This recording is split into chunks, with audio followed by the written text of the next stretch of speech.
पंदर जून થી 15 ઓક્ટોબર સુધી રાજ્યના તમામ અભયારણ્યો રાષ્ટ્રીય ઉદ્યાનો પ્રવાસીઓ માટે બંધ રહેશે। વેબસાઇટ પોર્ટલ પર ઓનલાઈન બુકિંગ થશે। બંધ 16 ઓક્ટોબરથી ફરીથી શરૂ થશે।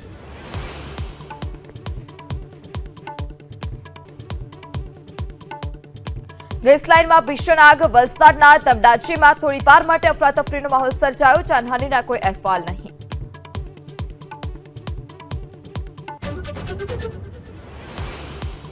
ગજાનંદ નામની તમાકુ ફેક્ટરીમાં આગ। મહેસાણાના કહોડા પાસે આગને કારણે મોટા પ્રમાણમાં તમાકુનો જથ્થો બળીને ખાખ। શોર્ટ સર્કિટથી આગ લાગ્યાનું અનુમાન।